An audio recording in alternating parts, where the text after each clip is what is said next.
All right. Ooh, we got video. Oh, we got video backgrounds now. Oh, that's dope. I can have a video in the background. That's gonna be so dope. I'm gonna give me something for that. I gotta figure that out. That's dope as fuck. StreamYards is the best. Welcome to Volo and Butthead's Tech-A-Palooza, our show about technology and what's going on in the current state of technology in the world today. I'm your guy, Mr. CD Enforcer, aka Poppy Carl, the bad boy, aka Butthead. Like Beavis, I'm stupid, but I'm Butthead because I'm like a leader, but I ask dumb questions, but I ask smart, dumb questions. So kind of like Kelly Bundy or like that big boob girl, Pamela Anderson. Yeah, I'm like her.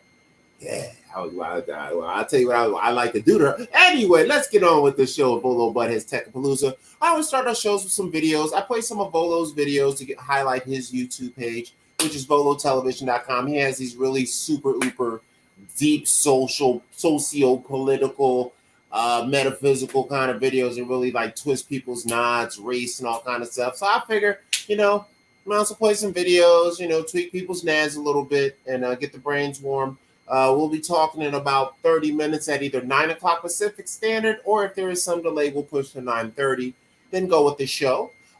We break it up into several portions. The opening portion is typically a wrap-up warm-up where we just talk about quick stuff that's going on with us, anything quick on our heads at the time. After that, we settle, and then we get into the news report where we go over the current news. This will be technology for this particular show. I'll, of course, express extreme paranoia as I read these stories and most likely make terrible off-color jokes that are worthy of cancellation.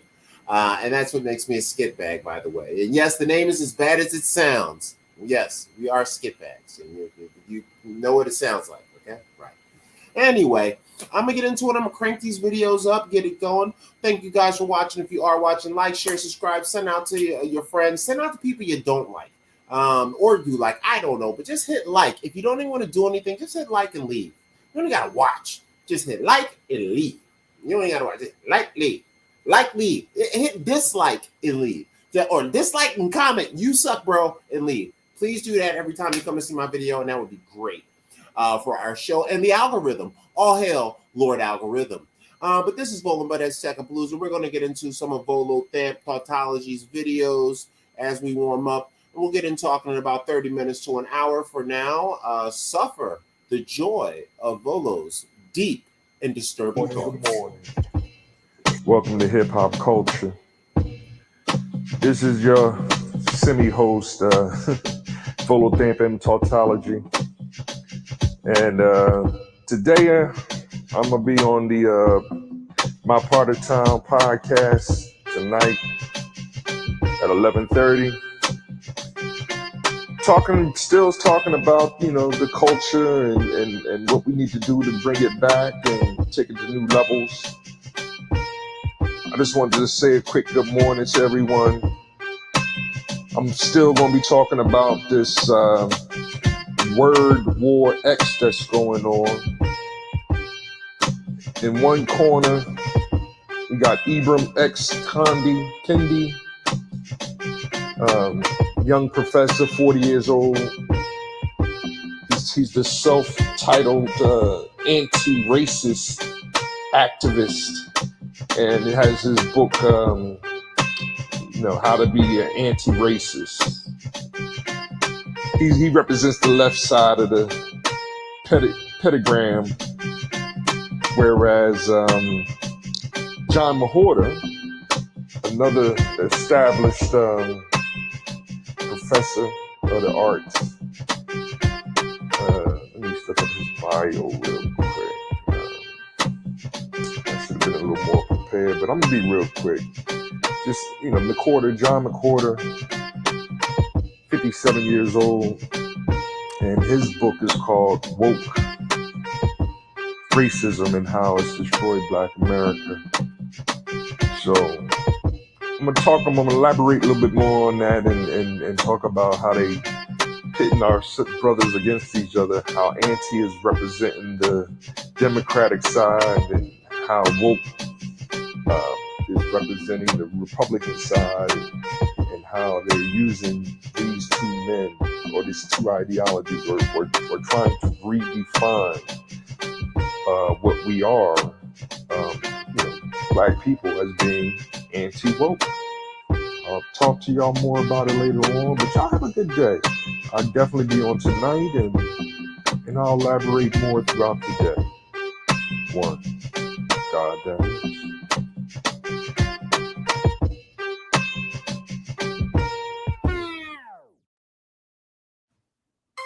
Yeah, I don't even feel like making this video because I'm over here talking about hip hop being a culture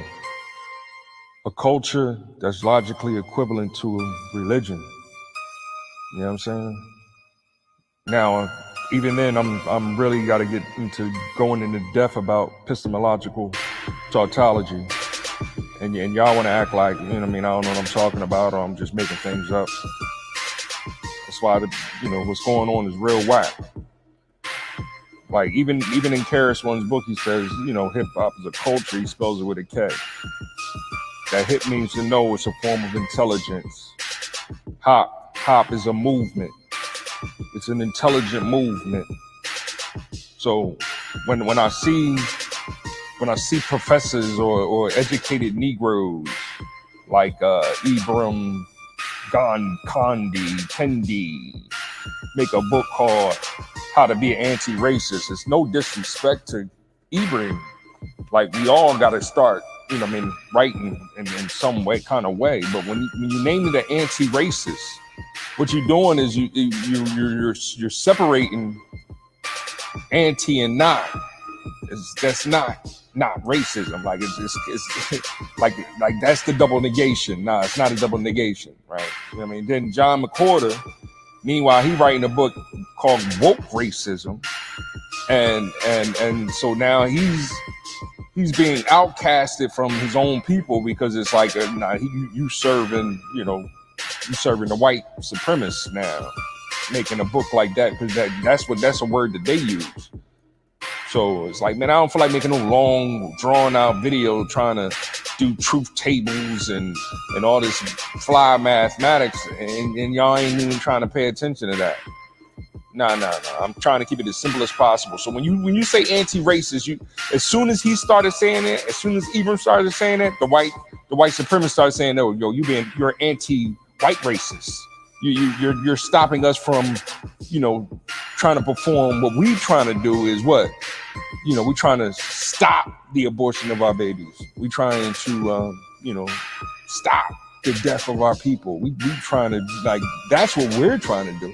And it's like, well, black people should be trying to do the same thing. But then, it's well, you got to put, the other people up with us too. You got to bring them up too. And it's like, who are you talking about? And then now you don't know what we're talking about. That's why it's like, it's hard to do a 5-minute video or 10, I don't feel like being on here for 20 minutes explaining a culture that I can't even point at, because then I'm the anti, I'm the negative, I'm the, I'm the person that's trying to, hurt or a whole nother community that has nothing to do with the community that we're trying to build under one being, that's our Father.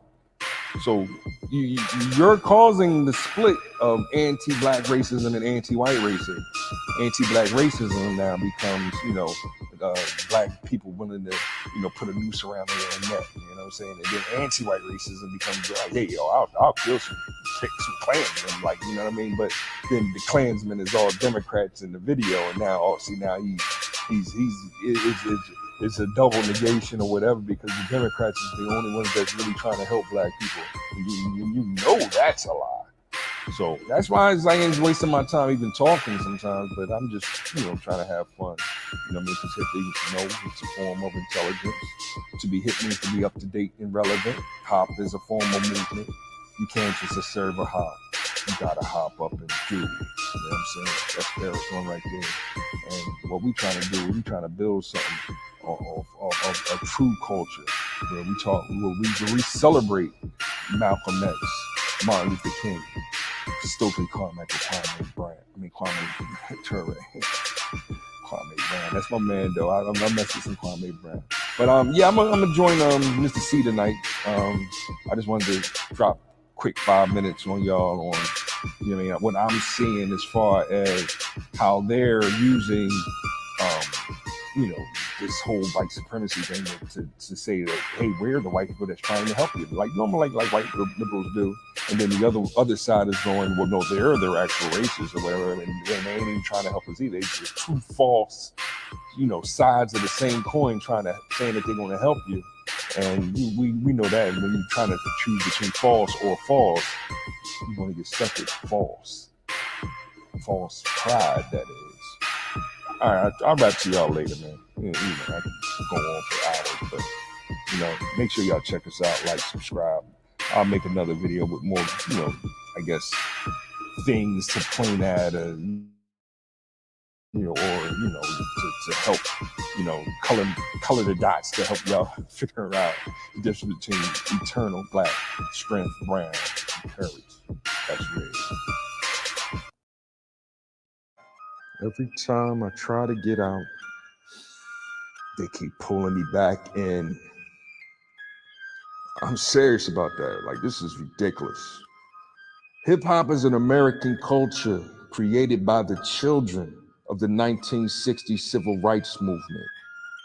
Yes, I'm talking about Malcolm X, Martin Luther King, Kwame Ture.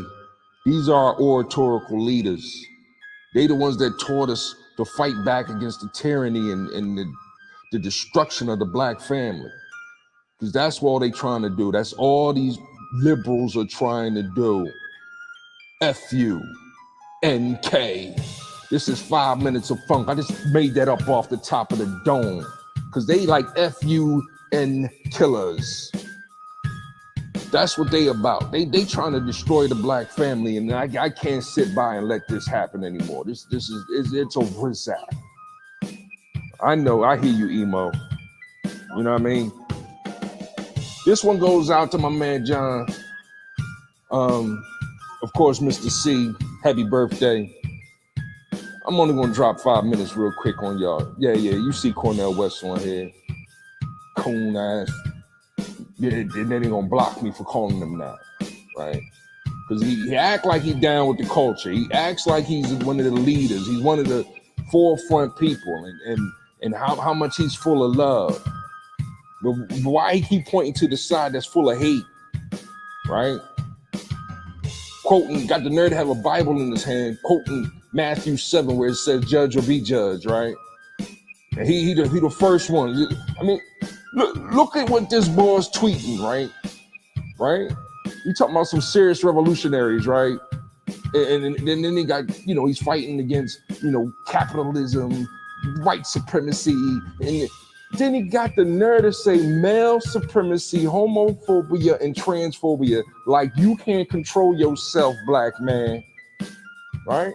He's supposed to be for us brothers, right? But he keep pointing at the left saying that's the side full of love.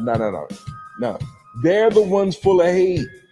They hate the black man, black woman being together, having black children, celebrating 56 years of marriage like my parents just did this weekend. They hate that. Their whole core is to destroy the black family because they all up in our business. Like, you can't control yourself. You can't help but hate us for being sexual deviants. I hear you, emo, but you need to chill right now. I'm only going to do this for 5 minutes, man. Right? It says it right there, man. He said it right there. He's telling you, black man, you can't control yourself because all you're going to do is be male supremacy. If you try to get that power, all you're going to do is help to destroy yourself. That's what you're saying, dude. You're saying the left is the side of hate. If the left is the side of hate, then that means the right is the side of love. That's black supremacy. That's love. That's a black man loving his black wife, building for his black children. And you're the main one over here with a woman on your arm, and it's like, I'm not hating on her. That's what you want to do. You saying that's brown supremacy? Yeah, these fraudulent coon right? And because it's all about, we got to stop Trump, we got to stop Trump, we got to stop Trump, we got to stop. Under Trump, I went from being a cashier to the store manager. It's like they was about to lift off the ceiling. Like, we about to lift off the ceiling if you vote for him. I ain't vote for him the first time. I did not vote for him against Jill Stein. But then I see you today sharing Jill Stein talking about we fighting against male supremacy, homophobia, and transphobia. When the true problem is that y'all trying to teach these to our children in their schools. No. I homeschool my own son. But you're the ones creating all these, want to create all these policies saying that these school teachers are supposed to have a higher authority over what your children learn historically, physically, mentally, spiritually. Y'all got to be the biggest hypocrites on the planet. The left is the biggest hypocrites on the planet. They're the side full of hate. They're not the side full of love. They're the side full of hate. They're not the side full of love. Love comes from our Father, one God. His time is what we're experiencing. Y'all keep talking about this matriarchy, this fakeness. Suki the queen.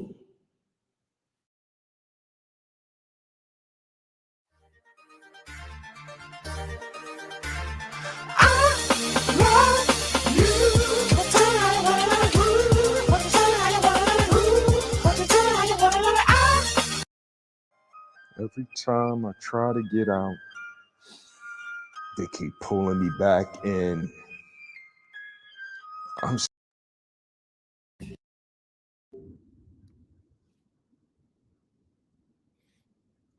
Mic check. 1 2 1 2. Mic check 1 2.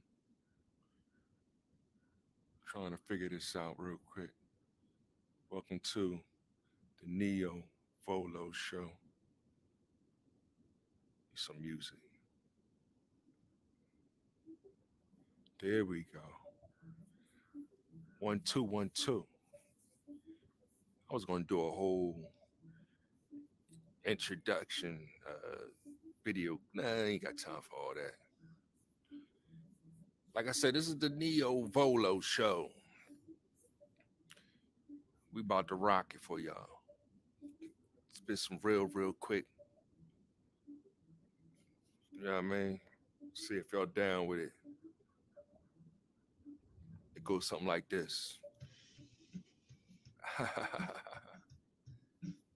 Hoping the music, I can hear it loud enough. I do some better edits later on. So like I was saying, this is the Neo VOLO show. Sitting here chilling in the multiverse. That's right, the multiverse has you. Consumes you. Actually, we are the consumers. The new N-word. It's the consumers. So as I kick my mic check, let me think. All right, where should I begin? I saw the Matrix Resurrection today, New Year's Day. Started off with the major motion picture, and actually I kind of enjoyed it. It was kind of a dope, you know what I mean? It was all right. It wasn't dope. It was all right. It wasn't completely whack, should I say? It was whack though.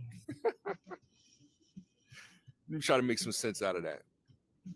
Anybody that down with the Matrix? Matrix. The first movie was our first love. Then I actually enjoyed the Animatrix. The Animatrix was dope because it was everybody's creative ideas making what they thought the Matrix was. So I did like Animatrix too. Then when the second movie came out, it was alright. I like the action and seeing Neo in full Superman mode, mental whatever cyberspace Superman mode or whatever. That was dope. So by the third movie, I was kind of burnt out by it, and I knew they was trying to get into the the philosophy behind it, but it was already like, come on, it was white Jesus, like, you know what I'm saying, to be real. So this new movie, the fourth one, is actually entertaining in that it makes fun of itself. There's no real spoilers there. I mean, that's just the kind of like the moral of it, like, and it is what it is. Like, it's like, all right, we're starting all over again or whatever. We're gonna do 4, 5, and 6 maybe, but ain't nobody falling for it a fifth and sixth time. Like, come on. And the only reason why I watched because it was on HBO Max, and I had that for I got that for the holiday season or whatever. I'm about to cut that. In fact, let me cut that off as soon as I get off this video thing before they hit me up in 10 days for another month of this garbage. But yeah, this is the VOLO show. This is what I'm gonna be. I'm trying to do. So they're just gonna throw some podcasts out there in the space somewhere, see what they do. You know what I'm saying? So this is the first one of this, I guess series. I'm gonna call them mini podcasts. I ain't trying to rap for no 3-4 hours. I do a weekly show with my cousin. His show is called Philly Thing Show. I'm gonna promote that some more, and that's over on Twitch. He throws that on here on YouTube too. But I try to figure out how to throw the links and descriptions and all that stuff. Other places you can find me. My main is Facebook, but Facebook is the metaverse now. So I mean, Facebook is about to all that's going to be. All it is a hub to just hey, this is what's going on, and keep it moving. And YouTube's that same thing, but at least it's like, all right, let me get into this podcast and see what see if I can throw some creative stuff out here and see if I can get some likes. Hit that like button. So I mean, that's it in a nutshell.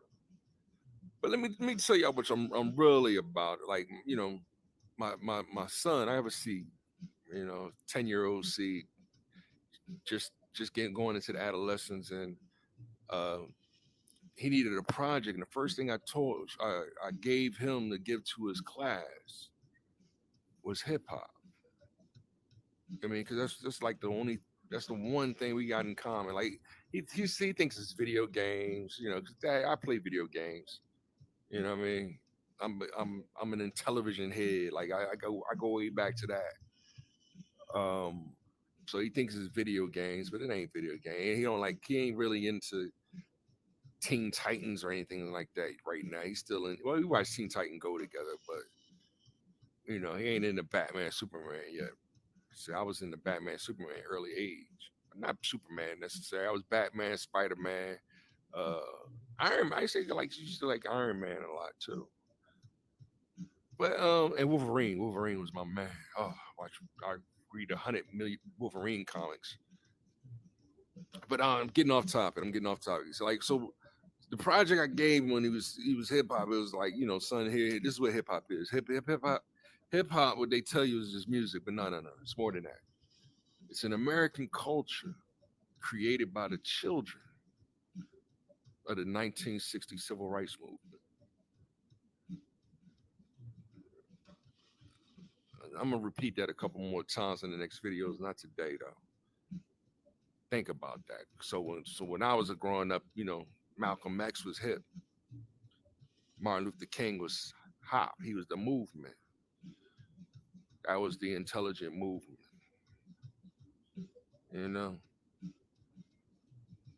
We was the left. now the left is a bunch of sagging pants and innocent. You know what I mean? Like, they taking over. But anyway, I ain't, it's like, now you hating us. I ain't hating us. Like, I'm just letting you know what it really is. Like a black liberal Democrat is an oxymoron. We really don't like y'all calling us that. It's like using the N-word. Professor Black Truth, he dropped the other day, it was like woke is the new N-word. And I was like, yo, you gonna kill him with that. They ain't, that's over their heads. That's what they doing. They going woke. And it's like, yo, they talking about us, yo. You know what I'm saying? It's like you're talking about black people. That's what you're talking about. The left. That's what they're talking about. Black people. Democrat. That's what they're talking about. You know? That's why they bring in the immigrants, and the immigrants are finding out the same thing. So, yeah, I'm gonna do some. I'm gonna be on my grown grown folk talk on here too. It's just religion, politics, and science. Religion, politics, and science. The three congruent angles in the same equilateral triangle. Whoa. Yeah, I'm in the metaverse. Yeah, I'm in the metaverse.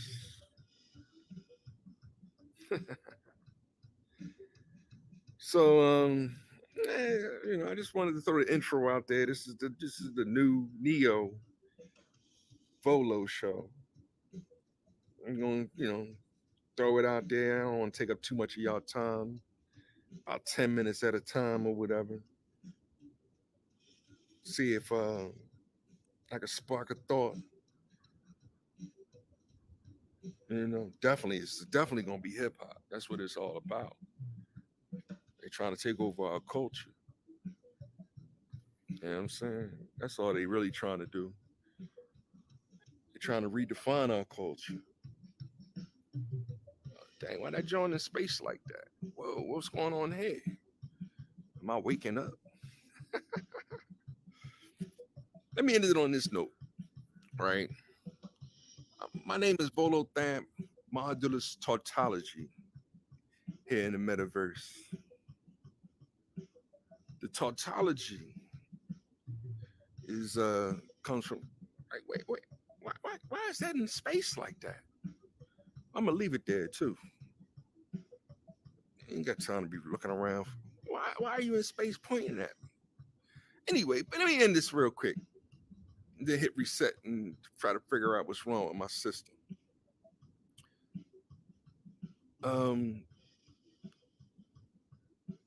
As I started this thing with the trying to teach the double negation. You know what I mean? There's two bad cancel each other out. You know what I'm saying? And it's like, all right, here we go. You know what I mean? People want to get deep. But I'm simplifying it to subtraction of a negative is logically equivalent to addition. So all these negative thoughts that you letting take control of your life, instead of just looking at the mountains and appreciating, well, this was inspired by God.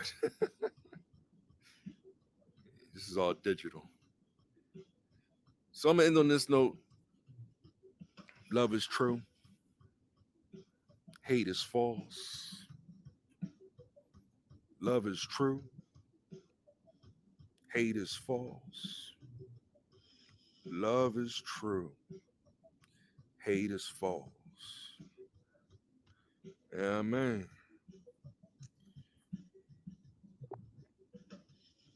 Get this control panel out. And I don't even know how long I was running. I don't even know if I could see how to see that. But until next time, drop something tomorrow, maybe. Might drop 2 tomorrow. I just had to get something up on the first day of the year. And let's make this 2022. And I'd say 2020 TOO. Because let's go, Brandon. I mean, disrespect is crazy, yo. But till the next episode, peace, compassion, unity. Keep having fun. You know what I mean? God's will. This is all God's will. All right, y'all. We'll talk more about this hip hop tomorrow. See you later. One. God, that is. Mic check, mic check. 1, 2, 1, 2. Mic check, 1, 2, 1, 2. I'm gonna do it. I'll probably do an intro one day. Welcome to the VOLO show. Drop some music on it behind the backgrounds this time. See my virtual hands. This is episode, we call it mini-sode. This is mini-sode number 2. This is only my second show. I'm at 63%. And what I'm going to do is I'm going to time myself. And I'm going to give myself 10 minutes. Just to drop a thought on y'all. Let y'all know what's going on. You know what I mean? Last episode I mentioned David Carroll. He's passed away, rest in peace, 2021. He was one of my first kind of YouTube people that I would follow. And I am jumping right into it this week. And he passed away. He was 54 years old, I'm hearing. And he was an inspiration. So I think part of what watching him for years inspired me to just go out there and throw 10 minutes on the thing and just see it do what it do. Now this young man right here, and I say young man because I'm a 71 baby, so I know I got him by a couple years. But this is Mr. Eric July. If he's definitely one of my top 5, top 10 YouTubers. I follow his show all the time, and I wanted to point out here this episode that he dropped the other day. Well, he does a podcast every day, 3 hours. I'm not doing that 3 hour thing. I do a 3 hour with Philly Things, yo. So you can check me out on there. But I'm just gonna drop 10 minutes and then, see what y'all, So anyway, the culture wars here is what Eric July is saying on this video. And if y'all get a chance on YouTube, go check him out. He has his own website. I'm gonna try to hook up with that and see what he's other things that he's about. You see, he's about comic, gaming, liberty, music. But he's a good dude. He's and he's one of the people that motivate me to go. I want to get on here, but I want to talk about adult things. So I'm going to want to talk about religion, politics, and science. We need more people talking about those type things on here. Oh, how I do that? Okay, that's the volume over there. On YouTube, should I say? So I'm just starting my page. I've been on YouTube for almost 4 years or so. Probably longer than that. But I finally signed in with a name and everything to become part of the culture, or should I say the community? Because this, being a part of the community is culture. But right here, he's talking about the culture wars here, and that's what inspired me to do this episode. But I just wanted to show this all to you that he talks about what he talks about. But I just wanted to share some of his. I just want to share information right there. All right, so I'm going to quit this right here. Come back to a more comfortable environment here in the metaverse. So anyway, this episode here, y'all can hear the beat music in the background. I'm going to edit this one this time. This is my study, I guess. See the O, right? Got the fireplace.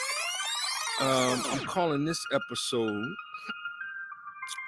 I ain't no goat. Yeah, I'm playing off Rakim's I ain't no joke. But I'm talking about I ain't no goat. Like if I just throw out there, let me give y'all my top 5 is way different than a lot of people. Number 1, Killer Priest. Now you're gonna have to do a lot of research to see who Killer Priest is. But Killer Priest is my number 1 right now. Been my number 1 for a couple years. Ever since the Psychic Ward or Walter Reed, I was like, yo, Killer Priest is back. But I'm gonna throw a top 5 for y'all real quick. This ain't mine, but this is one that I've heard before. Big Daddy Kane, number 1. Rakim number 2. Cool G Rap number 3. Slick Rick number 4. KRS-One number 5. And people want to hate on it. That's why I'm saying no GOAT. I ain't no GOAT. The GOAT is the judge. Y'all ready for that kind of understanding? Like when I was a young buck, I went to my dad introduced me to I would have brain freeze right now. Joe Frazier, heavyweight champion of the world from Philadelphia, because I'm from Philadelphia. And I went and I shook Joe Frazier's hand. I was like 10, 11, or 12. I was a young buck. But, you know, the motivation from there was like, I got to go to Joe Frazier's gym. I got to box. I got to, you know what I mean? Like, I started really getting into boxing at that age. And I ain't care that he lost to Ali or the Foreman. They the only 2 people he lost to. Those are his 4 losses. So he must have did something right? But anyway, Mike Tyson will probably admit to that. Like, yo, a lot of my style is Joe Frazier. I had to learn to fight like Joe Frazier in order to be the heavyweight champion of the world too. But that's not what I mean. We so caught up in who's the greatest, who's the GOAT. You know, everybody, you know, people listening to my voice right now and going, well, Ali, all right, or whatever. Like, you know what I'm saying? Ali, GOAT, all right, whatever. You know what I'm saying? But we see the same thing happening in hip hop. Like I started on the first episode with what? Hip hop is an American culture created by the children of the 1960 civil rights movement. And cats want to argue with you. Also started with what? Love is true. Hate is false. And cats want to start arguing with you. There it is. There's the cultural world. Like I admit from the door, I am hip hop. Hip hop is my culture. That's what I helped to create this. And now you see, that's all people want to argue about. Like when Big Daddy Kane versus KRS-One, I might have seen that 10 times already, that versus. And people ask me like, who won? And it's like, no, it ain't about hip hop won. It ain't about, you know what I mean? Who's you know what I mean? It ain't about that. Like I gave you the list. You start the show off with Big Daddy Kane. You end the show with KRS-One. It would be the greatest show you ever seen in your life. Instead, they want you to argue to go to war like Biggie and Tupac. And who's they? You know who they is. That's that enemy. That's the one that's saying, no, hate is true. You know? And that's the only thought that I want to throw you, because now I see everybody, you know, Budden. I like Budden's podcast, Joe Budden's podcast. But and there's no hate on that, but it's all right. Jay-Z want to come out of his mouth like, you know what I mean? Can't nobody stand on stage like that. All right, whatever, Jay. That's how I took it. Whatever, Jay. Because we all know what the Jay-Z Nas verse, Jay-Z versus Nas. Yeah, that would be better than you know what I mean? Big Daddy Kane, Chris, maybe. You know. But he ain't gonna battle. He ain't gonna straight battle KRS on the verses. Don't match up well. Besides, Jay, you want some? You on that money? You on that business tip? You want to be the president tip? You didn't be the president. You want to be the GOAT hip hopper? They calling you a rapper, dude. This is a personal note to Jay-Z. They calling you a rapper. Chris will get it. KRS won't get offended. No, I'm an MC. Jay, a rapper. Come on, Jay. You supposedly got billions of dollars, and you can't run for president. That's what you're supposed to. You're supposed to bring it down. Like, look, man, that rap game's over. I think I might be, you know what I mean? I might get into politics. You know what I mean? But you're afraid to go. Then they're gonna look at me like I'm Kanye. You ain't even peeping that. People gonna hate on me saying this. because y'all know the truth. Jay say he gonna run for president. They gonna call him what? A black liberal Democrat. And that's an oxymoron. You start talking like Ripper, y'all start talking about y'all, you libertarian or you're constitutionalist or you're independent, any of those other things, they be like, well, that means you're a black Republican. Like Jay, the one that said he a black Republican, him and Nas, they said they was black Republicans. They understand the history. You know what I'm saying? I'm sure he got Carter G. Woodson on his bookshelf. And that's my alarm right there. 10 minutes goes pretty fast. Let me hit this thing, cut this thing off, and wrap it up. So, I mean, that's all I wanted to say. We in a cultural war. And we got people trying to define your culture. Whoa, what's that? Matrix is breaking up. You got people trying to define your culture. And what's that? And then they cancel culture.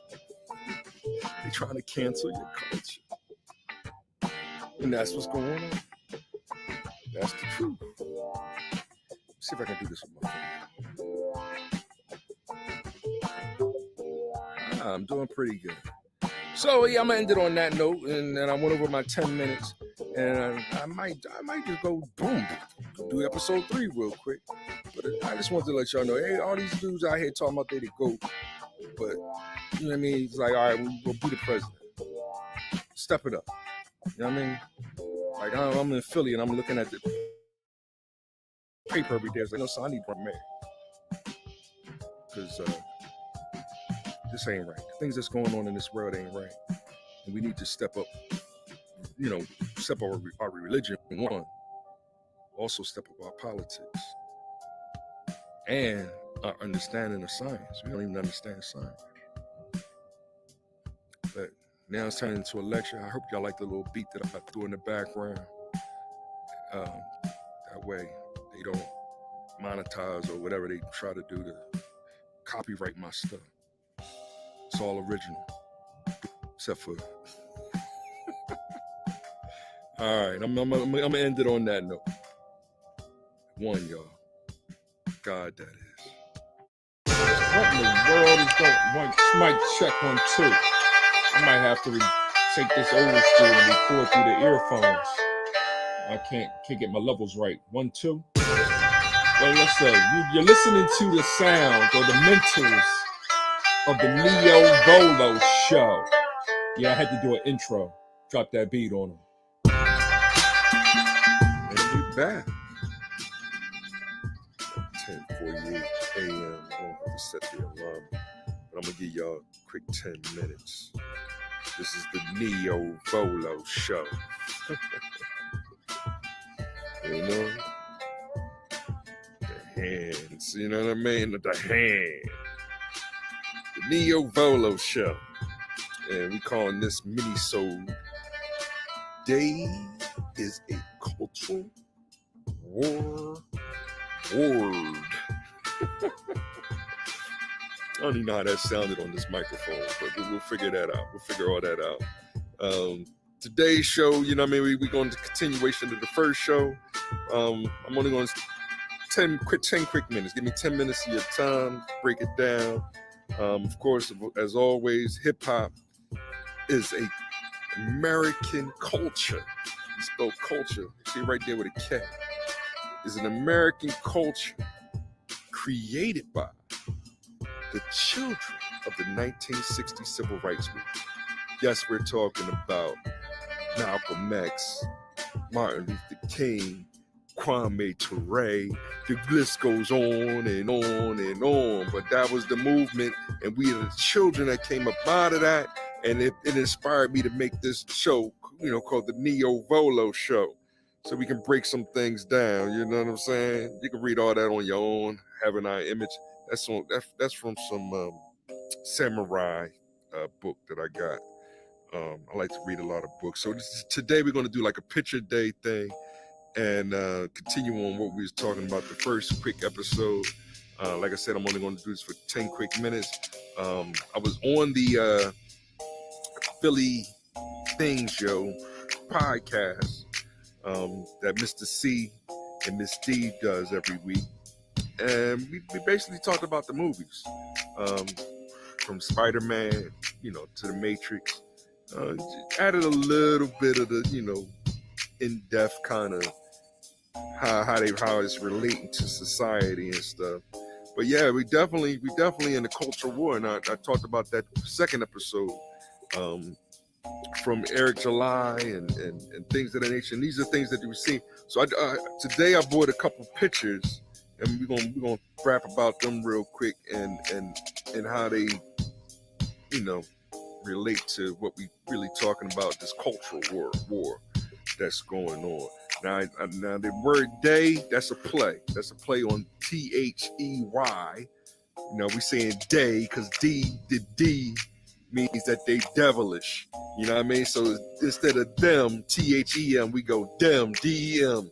You know what I mean? That's the slang. That's the word. You know what I mean? But should I say, do you understand what I am saying? My mom likes me to speak a little more proper English, but I have to let her know we speak American. That's why we an American culture. We took that English and flipped it upside down. That's why the N-word became part of our culture, and we still hating on that. Day. When I say day, you talking about they, them. You pointing the finger. That's a war word. Them over there, them dudes over there, them people over there. When you hear that means they ain't a part of that. That's why we used to go my N-word. Bring it here, bring it to the heart. You know what I mean? My, me, you're part of this. The I, you know what I mean? That's hip hop. Like I said, we dealing with mathematics and logics on another level now. And, it's a big chess game going on. That's a little logo right there. Let me see a point on that. That's a little logo that I've been working on with the Omicron variant. So they might block me for saying that. This is the war that's going on. But yet now they lifted it. So now YouTube, I'm saying all these doctors and scientists telling the truth now, making their own little videos. But meanwhile on CNN, NBC, CBS, even Fox, now they stay pushing their vax. You know what I mean? Anybody that don't wear a mask is anti-vax. But if you're wearing a mask, then you vax. And it's the vax versus the anti-vax. And come on, see, that's the war.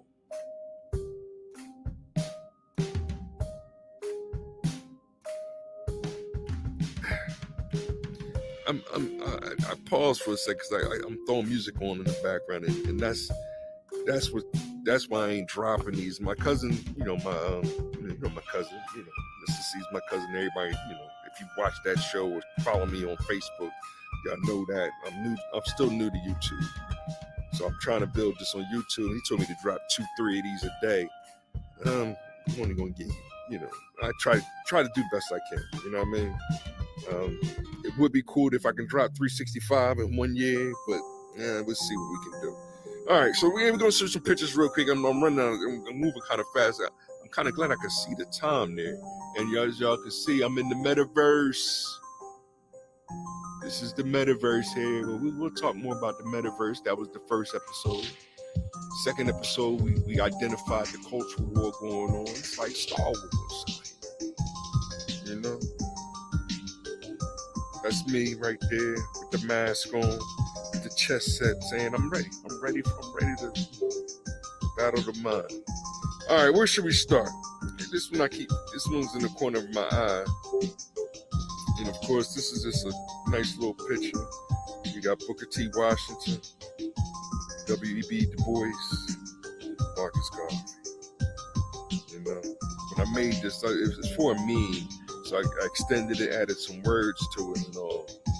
But even back in 1900, we was they created conflict between these three men, these great men right here.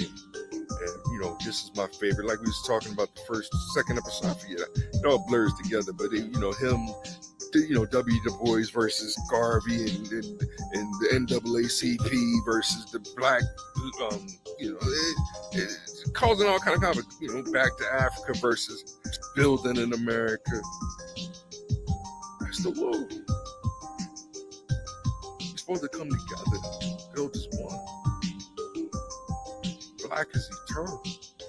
We'll get back to that. I just want to share that picture with you real quick. Time flying, boy. You know what I mean? Now this one here. All right.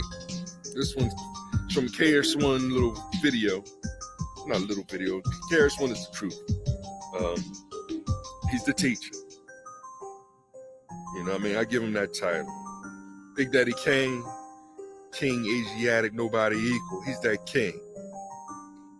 You know what I'm saying? So, like I was saying, they really wasn't at war with each other. They're not at war. They best friends. That's why it was the Big Daddy Kane KRS-One show for that verses, and it was a great thing for hip hop. Of course, it's under attack. Why? Because it was too much, man. Let's just keep it real. So in the video, Chris dropped this here, and this Black is the video that this one was sharing from. And you see the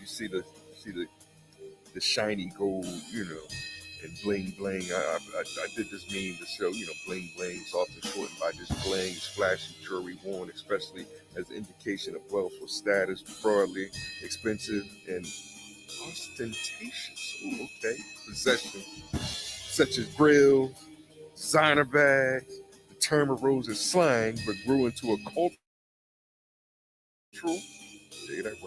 mainstay. Prominent examples of bling bling include a large cross necklace or Jesus piece.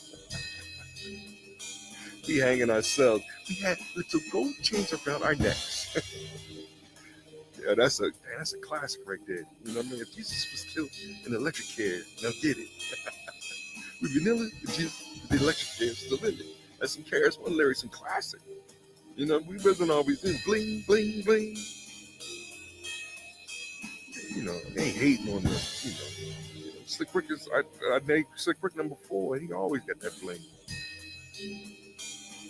It's a sign of royalty. It's a sign of. But I'm not a bling bling dude myself, so I just All right, let's move on real quick. Run out of time. On to. Got to do less pictures. I picked this one here. Claude Anderson, black labor, white wealth. That's the war. That's the war going on. We're gonna rap more about that as I keep continuing doing these things. Just showing you some of the stuff that I'm into, that I've read, or where my mind is at. But yeah, that's the war right there. This is a good book because we have to raise the socioeconomics. I can go so many places with that. Run out of time. All right, let's see here. So that's 1, 2, 3. Let's go here next because let's see if I can do this. Come on, man. All right.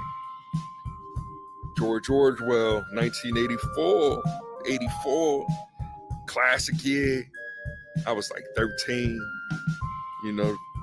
Of course the book's older than that. I have to look at the publisher. Look it up yourselves. But this is an excerpt from the book. It was one of those pictures which are so contrived that the eyes follow you about when you move. Big Brother is watching you. The caption beneath it ran like he's this book here is on my phone. They had an illustration of a guy, a big poster of a guy's face, and then Big Brother is watching, scrolling underneath it. But you know how sometimes you have those pictures that as you walk, you keep looking like, is the picture looking at me? Like seriously, like this is some good writing. And I wanted to bring this up because I didn't mention that here, but I mentioned other places. And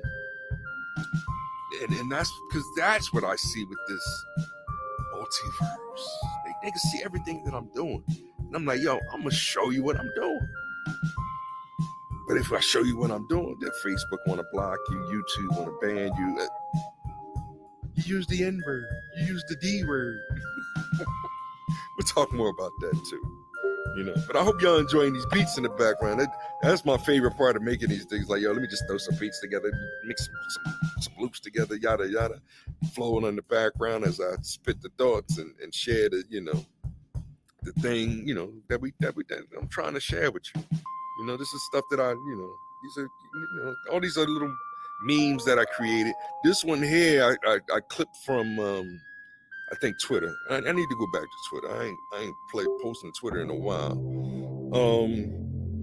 Because this sums up like who's the enemy? Who's them? Who's them? Is Ron them? I don't know if Ron is them. But from his experience, it seems to sum things up.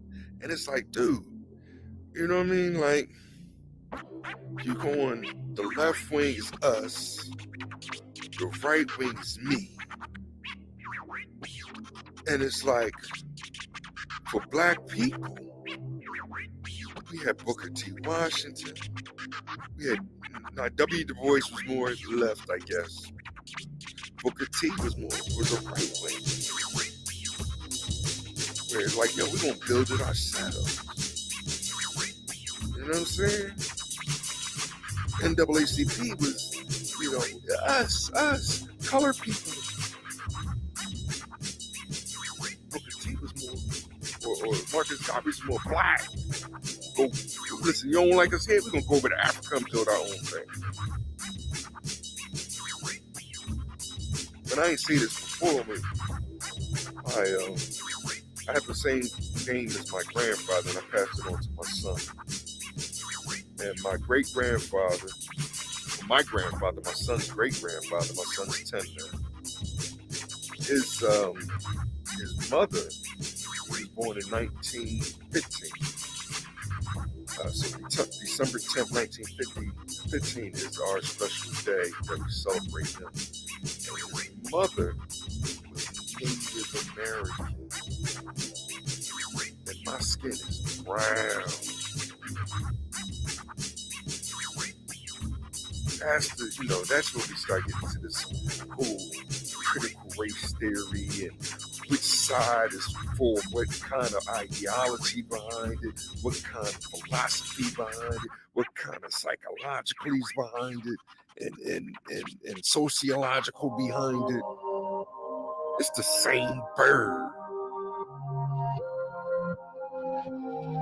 Right now, yeah, I am on my let's go Brandon, because this boy over here like, yo, this is us, and it's like, dude, everything you say goes, you know what I'm saying, against us. That's why he made Charlemagne the whatever, Charlemagne or whatever, look like a fool on there. So he was like, if you vote for Trump, then you ain't black. Like, we ain't supposed to be over here. We have to be here. We have to be, sharing everything. But then, Charlemagne had, what's the name? She said, Kamala on her show just recently. And she was like, you're sounding like them, talking bad about Biden. You're sounding like the Republicans, the Democrats, Republicans. This is why we need to be independent of this. That's why I was like, I don't know, Ron. I don't know where you at, man. You want us? You saying we should be here? Us. When Trump was like, make America great again. You saying that was me.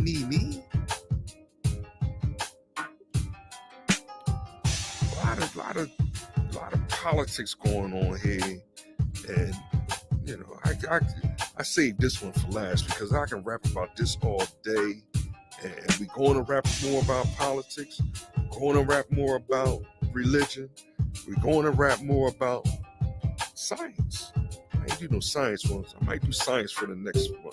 But I just did that because, you know, I'm trying to point out who the enemies. They devilish in what they do. They act like they're your friends. It's like they say they're critical race theory. You be like, all right, are you my friend because you're trying to help me socioeconomically? And then you find out what they're talking about is, nah, when all black people are from Africa and we brought over here in slave boats, and it's like, dude, nah, my great grandmother was Native American. She was here before all this America. Now you saying because of my brown skin I can't claim my Native American heritage? Showing y'all what the real Omicron variant is.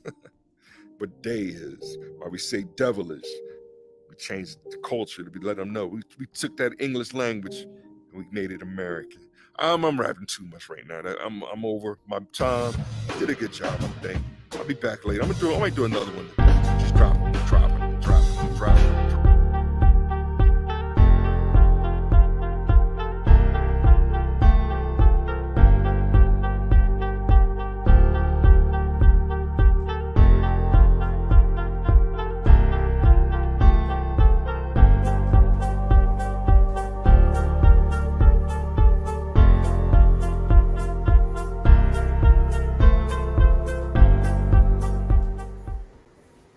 All right, it is game on, and I'm your guy, Mr. C, the Enforcer. I guess I should have my camera angle. I should have checked it a little bit better. I like this with all my weird crap in the background. Anyway, I'm Mr. C, the Enforcer, aka Poppy Carl the Bad Boy, also known as Butthead of the VOLO and Butthead Tech-A-Palooza show. Volo's not here right now. He probably fell asleep because he actually texted me. He was like, "Hey, you doing the show?" And I'm like, "Yeah, I'm starting it." And he's like, "Yeah, I'm sleeping." And he is back on the East Coast. So shout out to Volo for always trying to stay up with us and be part of the show and all of our other shows we do the rest of the week. This particular show is focused on technology, modern news, modern things going on in technology today. Normally, I'd be talking to Volo to open the show, get some of what's been going on with him, any little quirks and worries that he has about technology that he maybe saw in life this week. But I guess I will be the solo dolo rolo soldier. So thanks to anybody that did watch, is watching, or has watched before. And hit like, it's free. Hit dislike, give me a bad comment, tell me I suck. I don't care. I got my little skip bag stuff on, my old merch from my video production crew that we put so much hard work. And I figure even though we're not as active as we used to be, we did so many good things. Look, creation is forever. Ask God if you believe in God, and ask aliens if you believe in them, right? Or it's probably the same. But don't get me started in that argument. You already saw those Volo videos. He's the whack job, not me. Okay, I look like the whack job, but don't you judge me. Anyway, guys, what we're going to do is, if you don't know, I'm Mr. Senior Enforcer Poppy Carl the Bad Boy. We have 3 shows that go on live during the week. Of course, the replays are there. On Monday, we do Noodle-Free Mondays, as we call it. Which is a show about silly stories going on, like the girl getting hit with a brick or somebody getting glue in their hair. Then we analyze it, joke about it, clown it, and whatnot. Of course, today is Volo and Butthead's Tech-A-Palooza and whatnot. So that's what this show is about. And then on Wednesdays, we have the My Part of Town podcast, which is about Philly, city life in general, crime, food, whatever else you can think of that'll ruin your day or make it better. So check those out if you like that kind of stuff. We're really silly. I'm a damn fool, so you'll hopefully entertain with that. And let's bring up some news stories and see what's going on in current technology news right now. I'm gonna go through a few of these stories. And technology. Oh, excuse me. I belched it. All right. So CNN is my favorite resource for current technology news. So I'm going to smooth through some of these stories, read them to you. I guess nobody's probably going to read them, so I don't think I'll need to make the window really big. So I'll do like that news reporter kind of look, you know what I mean? So you can see me look like a daggone fool, right? And let's do that. And let's see what's going on CNN here and check out some of this current tech news. Stop trying to sell me a Volkswagen. I don't want your Nazi car, okay? Look, you already made the missiles that made us help go to the moon, and you made the rocket ships. The reason why Tesla and what's his name, Elon Musk is successful is because the Germans helped us build the missiles. I got it. Oh, I got it. Okay, they helped us get the nuclear thing down. I got it. Can you stop pushing the old German stuff? great technology. I know they should have won the war. I don't know what happened because their technology is apparently off the chain. How you lose and you got the best technology? That's how you know how crappy Hitler was as a leader. You suck, bro. You had the best technology. You had spaceships. You had rocket scientists that were making missiles, nuclear weapons, and whatnot. You were releasing those floating things. You had actual spaceships, H-Dog, and you blew it. America was over here. We were using children to make bullets. Kicked your butt. USA, USA, USA. I mean, I think that's why I use the red, white, and blue, because we're skit bags. It means we're trashy people. So clearly we're American. Anyway, let's check out some of these stories and see what's going on in technology today. This first one here says, let's check out Taiwan. Taiwan investigates firms that work with Chinese companies reporting supplying Huawei. Now, just to explain a little bit, because I'm not going to get into it, as you know from listening to Any Politics, China is one of our biggest problems, and Taiwan is probably on the back of half of the things you made in Taiwan. I'm sure you've seen that before. So it's one of the big places that we fight over a lot, and they have issues. They don't like China. They do like China. China took them over. All kind of stuff. They want to be free. So that's what that's all about. I'm not really getting into that. It says Chinese artists boycott a big social media platform over AI-generated images. Okay, so this is a good technology scare right here for VOLO and Butthead's Tech-A-Palooza, and something for me to sound like a total fool reading for you guys. So this is going to be great. So let's see what we got here. Hong Kong CNN. Artists across China are boycotting one of the country's biggest social media platforms over complaints about AI-generated image generation tool. The controversy began in August when an illustrator goes by the name of Snowfish accused the privately owned social media site Xiao Hongshu. I actually said that pretty good. I think I'm Chinese. That site Xiao Hongshu of using their work to train its AI tool, Trick-AI, without their knowledge or permission. So AI, if you don't know how AI works and how it learns, it trolls the internet and experiences, and it looks at everything that we've all done, then it takes it together and makes a conglomerate of an information make for them to make decisions on what people like and what people don't like. And his story usually points that out once you get everything together, and that's what AI is doing. They said with their images that they were using on Jiangsu. Okay? So that's how that goes. Now, Trick-AI specializes in generating digital art in the style of traditional Chinese paintings and is still undergoing testing and has not been formally launched. Snowfish, whom CNN is identifying by her Jiangsu username for privacy reasons, said she first became aware. Now, if you don't know, we're talking about like China and Hong Kong. You don't want to use your real name because you will turn up missing, bro. Jiangsu. Don't play that. She said she first became aware of the issue when her friends sent her posts of artwork from their platform that looked strikingly similar to her own style. Sweeping brush-like strokes, bright pops of red and orange, and the depictions of natural scenery. Now, anybody that's ever created any kind of art, from music to comedy to anything, you know that every artist is actually a conglomerate of all their favorites. There is nothing original. So even though she feels as though it's hers, trust me, whatever influenced her style came from some other motherfucker. So she's AIing too, low key. But I understand she's scared of the robot, right? Well, you are in China and Hong Kong. Look, made in Hong Kong, you made the damn robot, woman. She probably made it when she was 7 years old. It was probably her high school experiment. Oh, yeah, I got this thing called AI I made with 3 sticks and a chicken. I'm like, okay, how the hell you do that in Hong Kong, right? Can you explain this to me, Trick-AI? Why is your AI-generated images are similar to my works? Oh, she's pissed. Snowfish, which I think that's a white woman acting like she's black. You know, you got blackfish, you got snowfish. I think it's a black woman acting like she's white. Because if she was white acting black, she would say I'm blackfishing. Or if she was Asian acting black, she was blackfishing. But she said I'm snowfish. So maybe she an Asian girl to act like she white. Is that a snowfish? I don't know. Don't peg me as a racist. Blame Jiangsu.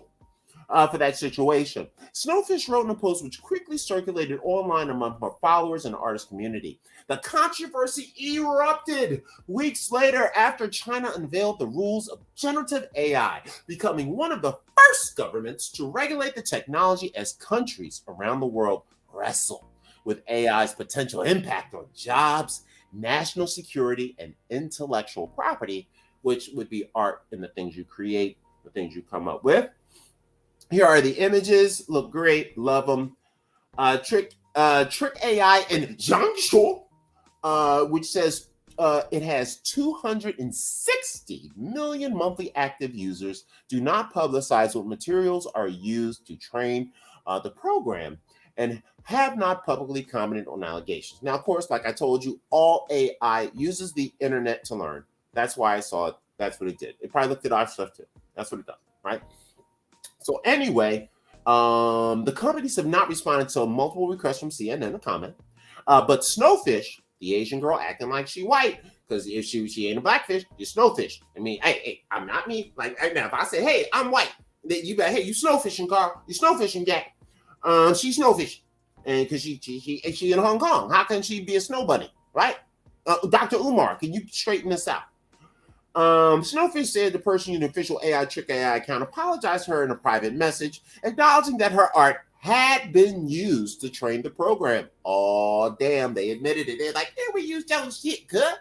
There ain't nothing but a dog. You know what I'm saying? That's exactly how people in Hong Kong sound when they talk, by the way. Just want to let you know. However, Snowfish wants a public apology.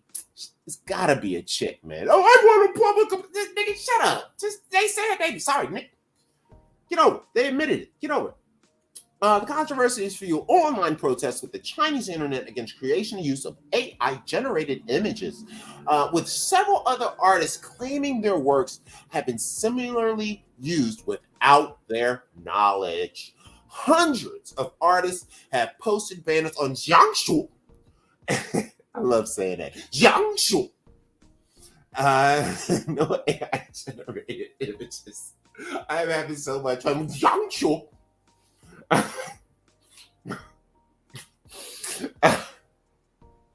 can't stop laughing. Related to the hashtag is viewed more than 35 million times on the Chinese Twitter-like platform Weibo. Like Weibo's like I'm a Latino. Hey, baby, don't touch my Weibos, man. Don't touch me. Get your hand off my Weibos, man. Is that what this is called? Oh, Weibo. Weibo. I don't know. I'm just saying. So that's a real good story. They're talking about a boycott. The artists are crying like, and I'm not reading this whole story, crying like a bunch of hoes. Oh, there's an actual video. Let's watch this video about what's going on in Jiangsu. Shout out to CNN. Let me give them their credit because CNN will have me killed if I do not give proper credit about their news story on Jiangsu and whatnot. It makes me twitch when I Jiangsu. Can't stop being silly. But let me give them their credit because CNN's a bunch of C words that'll be there next Tuesday, if you know what I'm saying, right? So let me see what we got going on here. Let me click on that. No, let me click on this. There we go. All right, here's my fair use thing. And we're going to watch this video, but I want to get them their credit up first because, as mentioned, CNN will take me out and beat me relentlessly. There you go, CNN. Here's your fair use. And let's listen to the story about Jiangsu.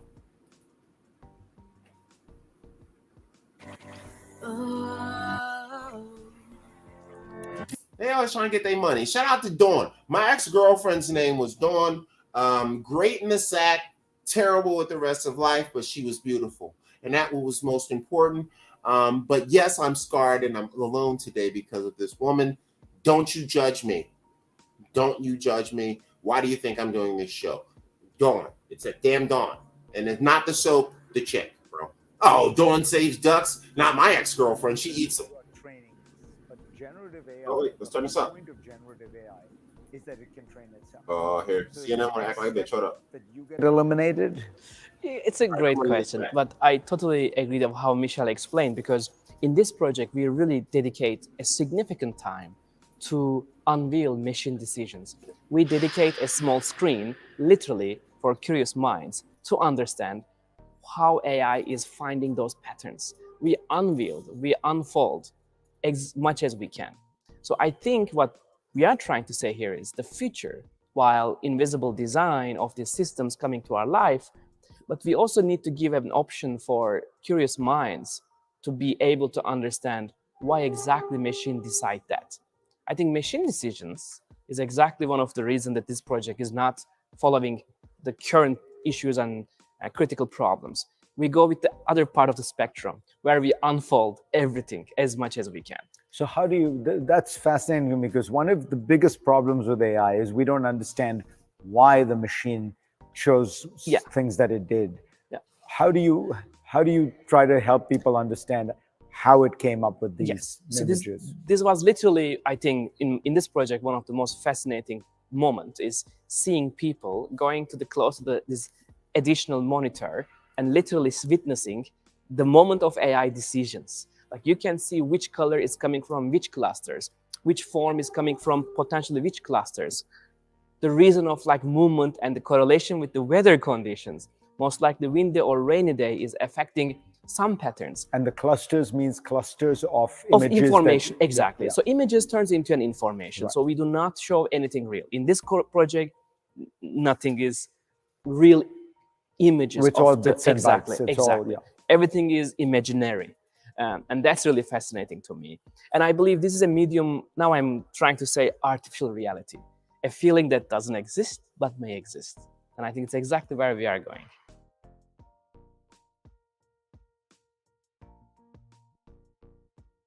Take myself off of mute and see. So that's a good video explanation of what's going on. Let's find another story for our tech news segment. One moment, my loves. It says here are 29 of the coolest gifts. Fuck that. Ooh, Epic Games to lay off 16% of its workforce. And these are the guys that make Fortnite. Let's read this story. This looks like a big story. Let's see, they're also Fortnite. Let's see what the story says. Wait, I need to get some water. Wait.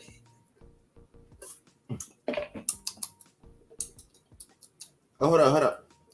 I need to medicate right quick. Give me 2 seconds. I need to medicate. Give me a second. Oh, there's my lighter. I got to medicate. You can't do this. You can't get medicated on camera, even though it's legal in several states.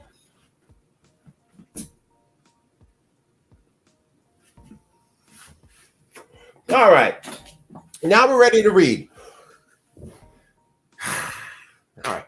Now we're ready to read. I like being educational. So let's see what we got here. So Epic Games, CNN story, credit to CNN again. The film, the maker of Fortnite said on Thursday that it will lay off 16% of its staff. That is almost 1 or 2 out of every 10 people. Out of 100 people, that's 16 people that will lose their jobs. Let's say they have a staff of 1,000. That is what? 10 times 160. That's 160 people. Times that by 4, let's say they have a staff of 4,000, which most large companies have. So 1,600 times 4 is the 4, then the 2, and then it's 64. So 6,400 people. If 640 people. Idiot. 640 people. Fucking the numbers all up. 640 people. I think. Oh, don't fuck the numbers all up. Don't judge me. I need to be thinking. But you get the point. A lot of people about to get fired. Anyway, they say, oh, there it is. 830 employees. I said 640. Okay, I was actually pretty close. What? I was pretty close. Bitch, I was pretty close, bitch. Once I got off that 1,600 bullshit, I was like, oh, no, 640 something. And there's the math right there. And that was me just guessing out of my ass. I was only 200 people off of my guess out of my ass. That's pretty good, guys. Just want to say, jock me. Anyway, in a letter to employees on Thursday, Sweeney said the video game company had been spending way more money than we earned, investing in the next evolution of Epic. I'm going to tell you something about corporations. When they say they're not spending more than they earn, they're not losing money. That just means they're not making as much as they wanted to. Anyway, I had long to be optimistic and we could power through this transition without layoffs. But in retrospect, I see that this was unrealistic. Sweeney said in his earlier letter, which the company shared publicly. Of course, he's not taking a pay cut. He added that Epic plans to divest from the online and independent music platform Bandcamp, which I am also on Bandcamp. Shout out to Bandcamp. Get that money, sell my stuff, ho. That's how it goes down. He added that Epic plans to divest from that situation, which it bought last year. So they bought, the Fortnite guys bought Bandcamp. I did not know that. That's pretty cool. Which will now be acquired by the music marketplace firm SongTrader, which sounds like somebody you can't trust. Trader, Song Trader. Why are you a trader? I'm not trusting it. Who are you? Who are you? One of our politicians? I'm not trusting it, right? Or that damn AI, that goddamn AI trader. All right. Calm down, Carl. Calm down. You're losing it. Epic will also spin off most of its marketing division, super awesome, dude, into a standalone company. Epic layoffs are just the latest job cuts to hit the tech industry, which is forced to adjust to the stunning growth of many companies saw during the height of C19, which began slow. Meta, Microsoft, and T-Mobile, Lyft, and others have all reduced their workforces earlier this year. More recently, Google parent Alphabet. So there's actually a company that owns Google, and it's called Alphabet because it says Google parent. The parent company is what they're saying. Google parent Alphabet made a second round of layoffs this year. So Google is owned by somebody. Google don't even own Google. Ain't that shit? I bet you Alphabet is a holding company. They eliminated several hundred recruiting jobs in September after having to cut 12,000 employees in January. About 2/3 of Epic's Thursday layoffs will impact employees outside of the companies come to development teams. Now, I want to tell you, this is one of my fears. Being that technology gets so big, everybody jumps into the technology field because there's a lot of money. But now that everybody is doing it, the market's getting flooded. And unlike if you're making cars or a keyboard or something like that, which is tangible, like this computer, something you need that's tangible, like this couch, you always need a manufacturing company to make couches. You always need a manufacturing company to make computers and the phones. But you don't always need a manufacturing company to make technology, especially with AI, the development of coding, and things of that nature. So now it's getting to the point where you would think because of the internet, AI is an endless, the STEM field is an endless growth. STEM is endless when you're talking teaching in school, fixing cars and trucks, learning how to do robotics, tangible result things. But when you're talking my whole life is on the internet, nothing I make or create is actually tangible to the touch. At any time, you will be outmoded. And you know technology advances every 6 months. I know. Go around the house and destroy every piece of technology you have right now. That's what I said. Anyway, but my judgment is poor. I get medicated, for Christ's sake, right? About 2/3 of Epic's Thursday layoffs will impact employees outside the company's core development teams.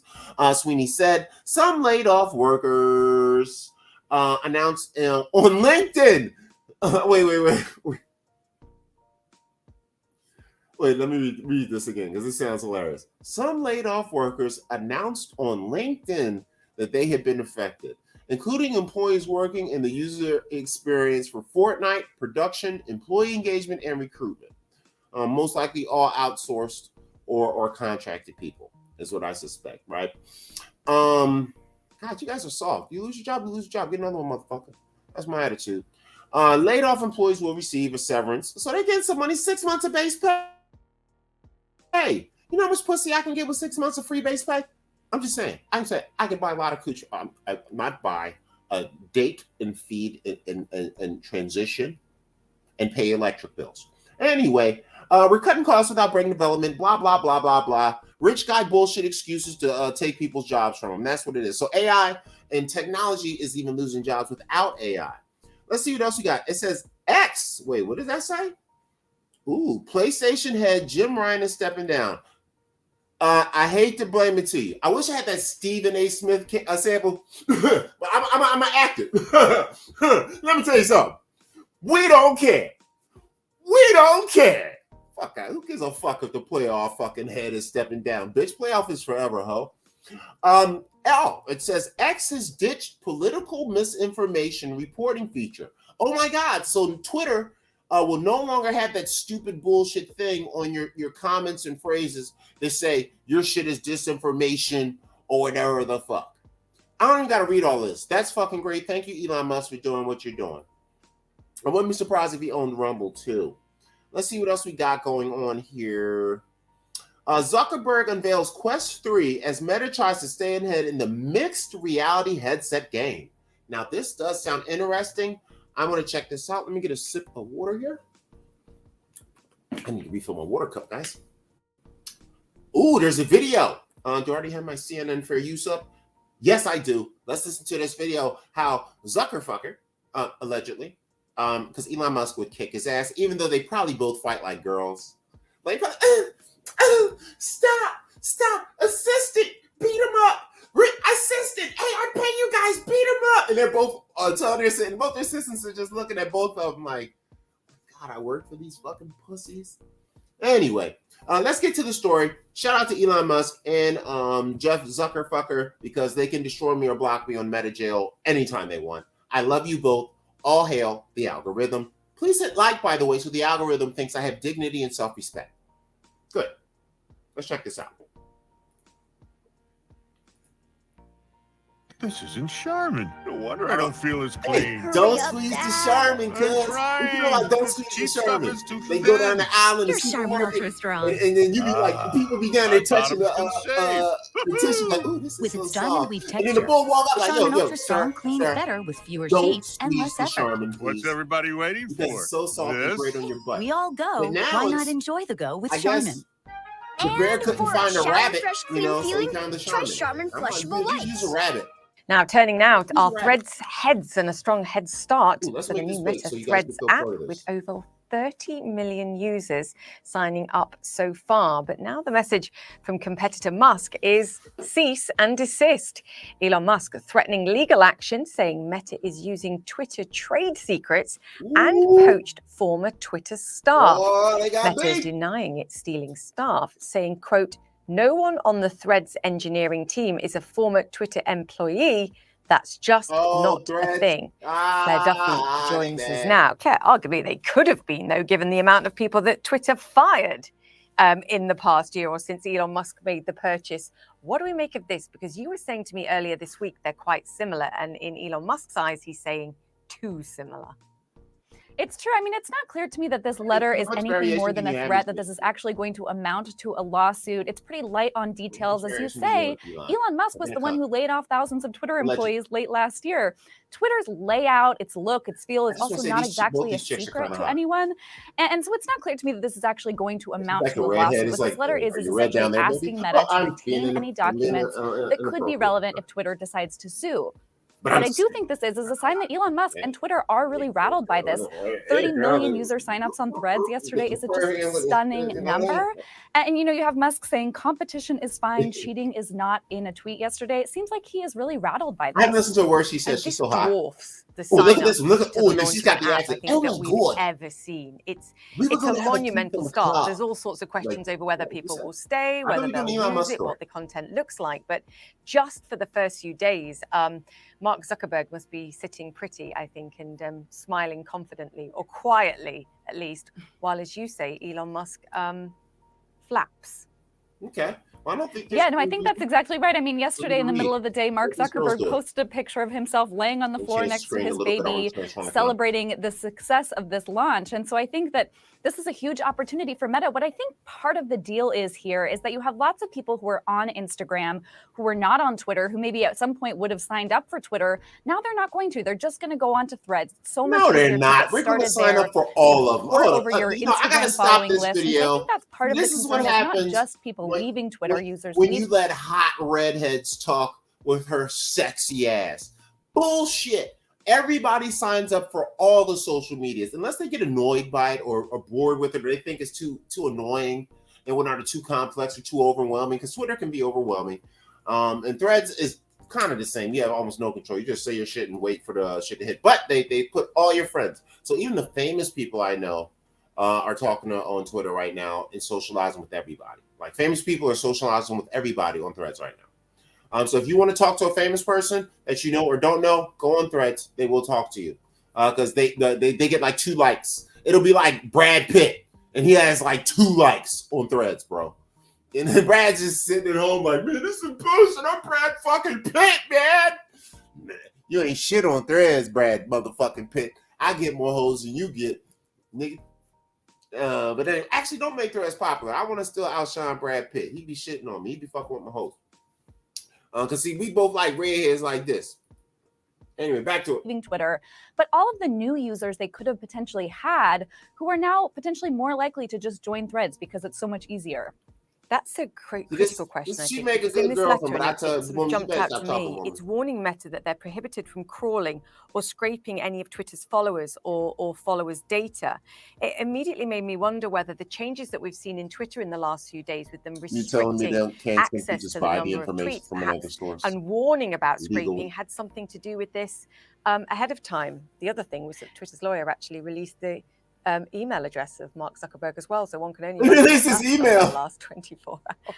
Oh man, yeah, no kidding. That was quite the move. But no, I do think it's sort of interesting that Musk brought up this very controversial move that he made last weekend to limit the number of tweets that people can view on the platform, which he said was related to third-party sites scraping too much Twitter data. He had sort of implied it was AI companies who were scraping Twitter data to train their large language models for AI purposes.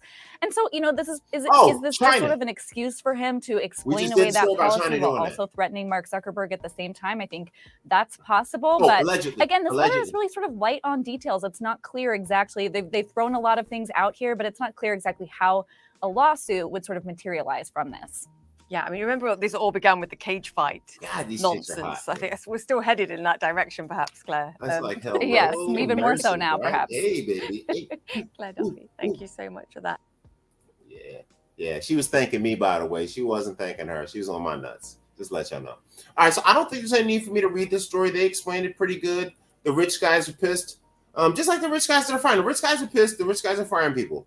Ooh, Dubai is about to start robot taxi trials next year. Let's check this one out. This looks like a great story. I'm really eating up this current news, man. There's a lot of great stories in news today. Shout out to CNN Business for holding it down, letting me respectably use their information in their website. They're great videos. Fair use, fair use, fair use, fair use. Fair use, fair use. All due respect, though. And if you want really solid information, ever since I was a kid, I must say CNN has always given the real deal. So let's check this out right here. So we got a new story just dropped. Was published, recently. Yeah, 27th. So yesterday, today, whatever. Yeah, a couple of days ago, whatever the fuck, right? So in Abu Dhabi, Dubai, which they did just have the NBA game, preseason game there with the Dallas Mavericks, who I'm sure Mark Cuban is there making a bunch of tech company deals and buying female slaves also. Allegedly, and whatnot. Dubai is rolling out its first robot taxis next month. So, hey, we don't need Africans no more. Anyway, as part of a plan to alleviate congestion and accidents.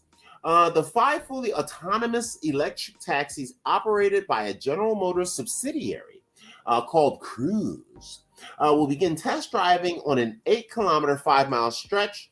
The 5-mile stretch. That sounds like something you do with your girlfriend at night. Hey, watch out now. In the upscale Jumeirah district of the United Arab Emirates city. Actually, if I would say that joke in the United Arab Emirates, they would give me 1 year in jail. I want to recant that joke, and no disrespect meant to anybody. Wait a minute, I'm in America. You can't lock me up. Ha ha! Party on, dude. Right? I'm so fucking retarded. And according to only Ahmed Barrosian. So he's like Armenian. So I know he's there. He's in the United Arab Emirates, but come on. Ahmed Barrosian, I-A-N or Y-A-N. He doesn't have Y-A-N. It's just Y-A-N. Okay, so he's not Armenian. Okay, he might be from there. Okay, fine. But I think he's an Armenian playing games. He just changed his name. That's all. The CEO of Dubai's Roads and Transports Authority. Dubai hopes to become the first Middle Eastern city to introduce driverless taxis, Barrosian said. The autonomous taxi is currently to operate in several cities around the world, mostly U.S. and China. Man, Americans, your jobs are going. You better start picking another hobby. Truck drivers, taxi drivers, food delivery, all that is about to be gone in the next 5 to 10 years. Do not bank your future on those. Do them now, but be ready to see one of them little robot niggas. And they already got them in LA, the little boxes. They look like remote control cars. They really big. They like the size of this desk I'm on. It's like they're like 3 feet high, 2-3 feet wide. They got little eyes and wheels and cameras on them. Dog. They autonomous. They, if you walk in front of them, chill, they stop. They wait for the light. They wait to cross the street. My nigga, all kind of shit. Those jobs are done. It's gonna be like Ready Player One. Matter of fact, after this, I'm gonna show the. Actually, no, that might be a fair use issue because it's a current movie. Never mind, I'm not showing that shit. I was going to show the scene where he gets his pizza, but you know, fucking YouTube, they're all that cunt shit. You know, no disrespect, YouTube. I love you. Thank you for letting me have my page, and I respect everything you do for me. You guys don't ever strike me. You're always nice and you always overturn any strikes or copyright stuff. And I thank you for that, YouTube. I love you. But just to let you know, everybody else hates you. So, but not me. No, not me. I'm your best friend. Could you monetize me? I know I don't have the minutes or the users or the likes or the videos or the talent or the looks or the capability, but I would love a fresh $5,000 to $10,000 a month for doing this. Thank you. All right, good. We all hail YouTube and the algorithm. All right, so yeah, they're gonna have these self-driving cars, and none of you people are gonna have jobs. And yes, you will eventually have to eat your neighbors to survive. Don't blame me, blame the car.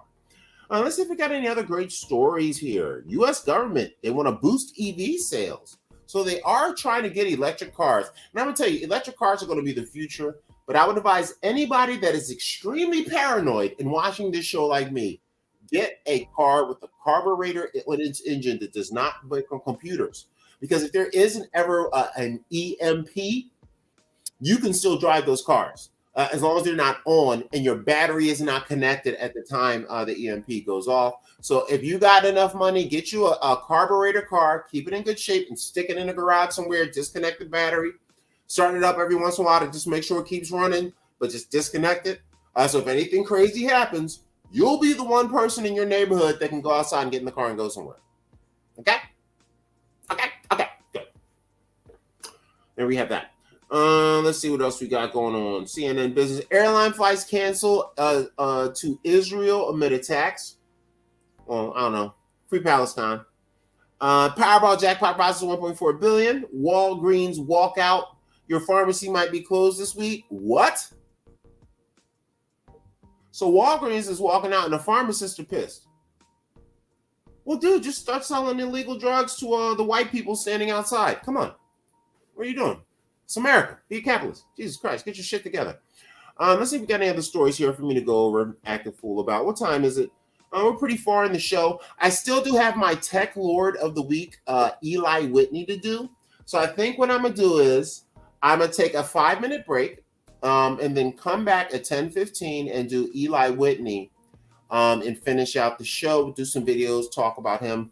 I think we had a good time. I don't have any personal concerns about technology right now that I'm like freaking out. Shout out to CNN again for using their site and their videos and them being nice to me and not ever like being mean to my page. I use their website and videos all the time. They're really cool. Shout out to CNN. And I am also running for president. So if you ever want to embarrass a black man on national TV, invite me up. Ask me about my presidential plans.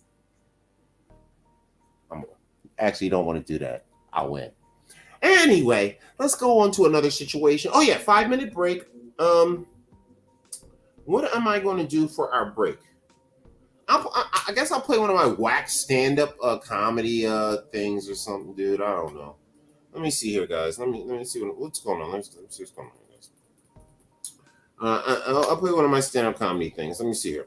Let me close this, open this, and I'll play one of my 5-minute ones. That'll kill some good time. And you guys will feel nicely abused. Please hit the like during this short commercial break. Find a video for us to watch for my stand-up stuff that's on my channel. Let me see. 5 minutes. Okay, none of these are 5 minutes long. Okay. I'm an idiot. Don't you judge me. Don't you judge me. Okay. All right, there we go. Run that back. Shut up, Carl. Shut up, you stupid video, Carl. All right, let me find a short 5-minute one here because I do little chop-ups of shit. Okay, I think this one, I'll do whatever the most recent 5-minute one is. Okay, this one says 4:30. It is not your race, it's you. I don't know what the fuck I'm about to say on this one. I just want to say I love everyone. The opinions of me are not the opinions of this channel, even though this is my channel and my show. But the opinions of me are not the opinions of my channel. I'm just making jokes. Actually, I don't even remember what I said, but anything that has race in it, I get nervous because I don't want my J bros with J bros or anybody else to get upset, especially black people because they violent. No, they're not. Allegedly, my people are not violent. They're very nice and very sweet. I'm sorry I even said that. Actually, we only get violent with each other. And when we're in Alabama with a folding chair. I got 2 folding chairs over here, by the way, guys. Matter of fact, I'm going to go get my folding chairs to show you how black I am. Not only do I have 1 folding chair, I got 2 folding chairs. Check them out, check them out, check them out. And my folding chair are metal, so it's like pro wrestling. So that thing is like bang, like right. And you notice I don't have no my chair's got a tan. I got a gray one, and then you know what I got? A black joint, and it wears a leather coat too, because you know how the brothers is. So yeah, you can get some of these chairs anytime you want. That's how pro black I am. I got 2 folding chairs in the house. Shout out to Alabama and a lot of butt kicking. But that's what life is all about. Okay, let me stop acting silly and play this video. Let me take a short break, and then you guys can we'll come back and we'll do our tech order of the week, Mr. Eli Whitney. And thank you guys, anybody that's watching, hit like, share, send to people that you can't stand or do like. I mean, if you, I don't know, this show's pretty terrible. So, you do what you can. I think it's good, but I like to insult myself. It makes me feel better when I don't have anyone watching. Good. Good. Because what scared me about the internet on my final concern is the last thing I saw, just like the Asian girl who was dancing to the gangster music. Well, I'm going to tell you. That Asian girl looked like she couldn't even read. Hear me. That Asian girl looked like she couldn't read in America. That's how bad the internet has gotten. Asian girls look like they can't read. Anyway, the final thing I noticed about the internet that's really driving me crazy, and as an African American and a brother, I understand all the problems that go on in society. There's a thing that people call racism, right? Where people have trouble, they get in problems, they think people are hating. Well, the internet has now somehow turned everything into racism. Everything is racism. On the internet, it's racism because I can't get a job. It's racism because I'm lazy. It's racism because I don't want to work. It's racism because my sexual organism doesn't work right. It's racism because I'm not a nice person. It's racism because I'm ugly. It's racism because I'm short. It's racism because of everything. I'm like, no, everything isn't racism. You're devaluing the word.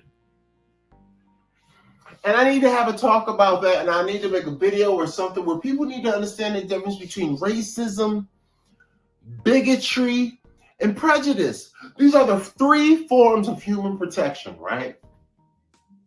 Now, I've explained in other videos about racism, and that is really just business, not personal. It's really about separating the genes so everybody doesn't look like Colin Kaepernick.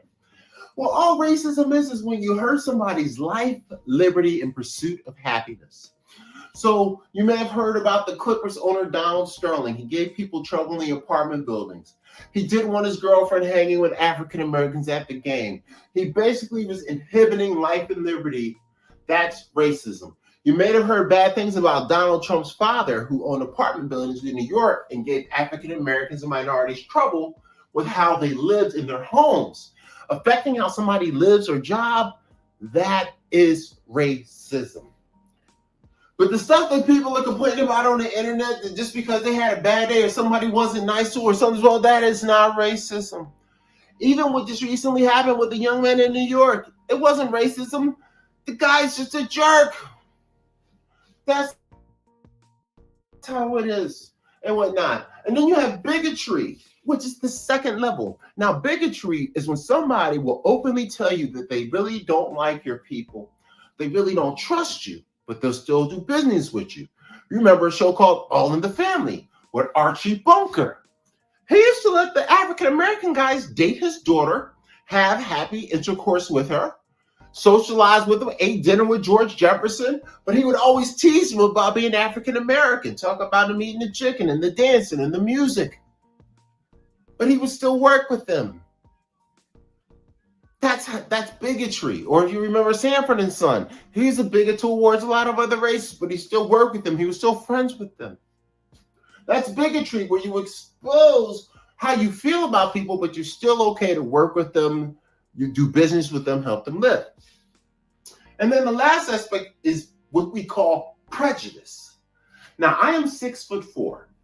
So I don't know if you live in a major city and there's a drug problem, a meth problem, but there's a lot of people asking you for money late at night. So let's say some guy that's 6'4" like me is like, hey, you got a quarter for me right now, or I'm gonna hurt you real bad. Now, your prejudice is going to tell you, oh my God, get away from this guy. He's crazy, right? Prejudice is you protecting yourself as a safe animal. And I want you guys to stop using racism for everything. Everything is not racist. There's racism, bigotry, and prejudice. And that's Capu Crazy Carl, number 22. Check me out. Clean Capu Crazy. More jokes and folks coming on the way. I'm going to switch up the outfit, do some more another day. Thank you guys for watching. Like, share, subscribe. Capu Crazy Carl. Yeah.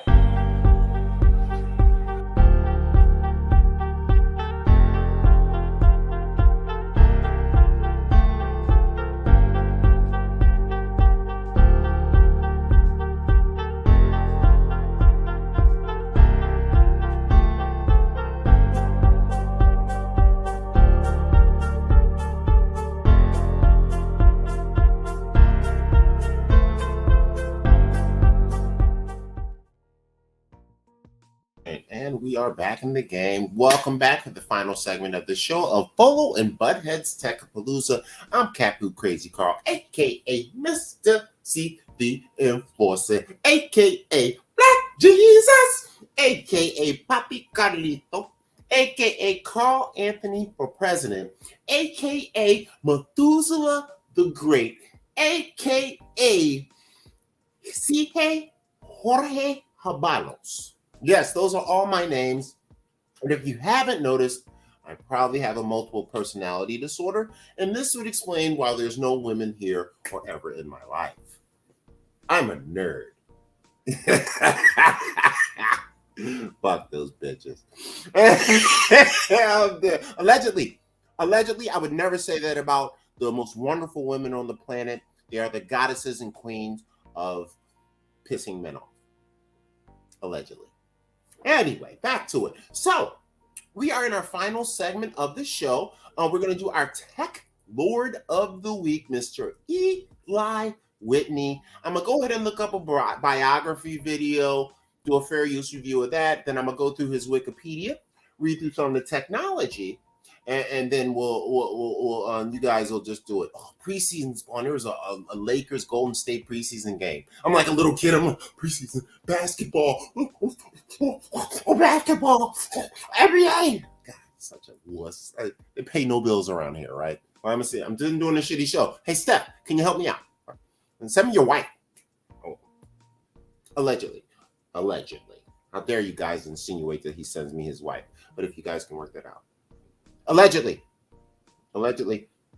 I am looking for Eli Whitney biography videos. Give me a moment. I do build Wi-Fi. As I mentioned, I am a loser. So I need to do things on my own, but that's just fine. I don't like me either. So this is a good thing. Oh, this is a good 3-minute one. Oh, it's by the biography channel. I do like this channel. Do they have a longer one? Let me see if there's a long, cool one. Oh, the Cotton Gin Seeds of a Lie. Oh, don't get me started on that. So we're going to do the biography channel one. It's a nice little mini bio. I think this is perfect. One moment. I'm going to go ahead and give them their credit. Let me get them their credit, brother. Where that shit is? Is this it? Yeah, this is it. Here we go. Biography channel. And Eli Whitney, the inventor of the cotton gin. Who most likely one of his black guys that was working with him made it. And he's like, Master Whitney, I done found a good faster ways to pick the cottons, and I done made a machine, and all I used was the insides of a pig. Oh my God, I need to turn my fan on. I'm getting hot. I'm trying to keep the sound down, so I don't got my normal air conditioning or fans on, but I'm getting hot, jumping around like an idiot. But let's save this, get this FIR USE up. I'm gonna get this video started. Let's check out Eli Whitney's biography. Let me hit the share button, and I'm gonna wipe my face a little bit. Give me a little mini fan that's not too loud, so it won't mess with the audio, because people hate bad audio. Unless you're famous. If you're famous, they don't care. But if you're a loser like me, they care about your audio. So we'll work on that. Let's get this up and shared. Let's check out this mini bio of today's Tech Lord of the Week, Eli Whitney. Eli Whitney radically changed both agriculture and manufacturing in America during the 18th and early 19th centuries. Eli Whitney is best known for his invention of the cotton gin, which revolutionized the cotton industry in the South. He's also famous for the idea of interchangeable parts, which really helped initiate factory production and the second wave of industrialization. Born in 1765, Eli Whitney grew up on a farm in Westborough, Massachusetts. After attending Yale, he got a job working on a tobacco plantation in South Carolina. With the tobacco market in decline, Whitney's employers turned to a new cash crop, cotton. In that area, they had an abundant supply of cotton. However, the cotton has lots of seeds, and it took hours of manual labor to remove those seeds and then spin the cotton into a fabric. Eli Whitney was a gadgeteer and what we would call an inventor today. He realized that this was a very laborious process and developed a simple machine, the cotton engine or cotton gin, to separate the cotton from the cotton bolls. The cotton gin was a simple machine which was able to mechanically separate the fibers from the seeds 10 times more efficiently than a slave. It wouldn't have been possible to establish the cotton industry in the South without this device. Its more efficient production of cotton called for greater demand for hands to produce the cotton and to harvest the cotton. The cotton gin led inadvertently and quite tragically to the explosion of the slave system, which had been on the wane in the late 18th century. Whitney patented the cotton gin in 1794, hoping to install the device in cotton plantations all over the South, and charging farmers 2/5 of the cotton profits. Because Eli Whitney's cotton gin was very simple, people then Damn. So I got to chime in. So I guess, for financial purposes and capitalism, they're trying to figure out a way, because I guess having slaves started to become not financially viable enough, where they weren't making enough money. This is just like the layoffs in technology. They get an AI to do the jobs for the black people, right, to get the seeds out. So it made it blow up, because now they needed more people to pick, because they had something to get the seeds out fast, so they needed something to pick cotton to put in the machine. They got to keep the machine full. That's deep. That's deep. All right, back to it. Go, Eli Whitney. Tried to infringe on his patents, and they developed their own versions of them. So Eli Whitney spent a large fraction of his life suing people who were trying to infringe on his patents. Since Whitney had such a hard time receiving profits from his cotton gin, he went into the arms business, and in 1798 won a congressional contract to build 10,000 muskets for the U.S. Army. In Eli Whitney's time, every item had to be made from scratch, and its parts were self-contained. Building 10,000 muskets as individuals would take an enormous amount of time. That's where he conceived the idea of interchangeable parts. So you can make 10,000 triggers, 10,000 barrels, 10,000 rifle butts, and then put them together as needed. This introduced the concept of assembly and revolutionized mass production. Late in life, Whitney wed Henrietta Edwards, and together they had several children. 8 short years later, Eli Whitney died on January 8, 1825. Today, Eli Whitney is often considered the father of American technology. Eli Whitney has an important legacy as symbolizing the constant innovative tendency of the Industrial Revolution. While most people remember him for the invention of cotton gin, it's really the concept of assembly and interchangeable parts that truly changed the world. Shout out to Eli Whitney and the biography channel. Close that. All right, good. I'm gonna bring up his Wikipedia. I'm gonna go through that. Shout out to Eli Whitney doing his thing. Let me check this out here. Eli Whitney Wikipedia. Here it is. And I'm gonna bring this up, read through some of it, and then we're gonna get the hell out of here. Share screen, Wikipedia. Wikipedia. All right, Eli Whitney. Let me see what this looks like. You guys probably don't need to really read shit. So I'll read. Do my news reporter look. I gotta get my camera on angle with my eyesight so I don't have to, because I'm looking at the screen, so I'm looking down. I'm like, oh, hey.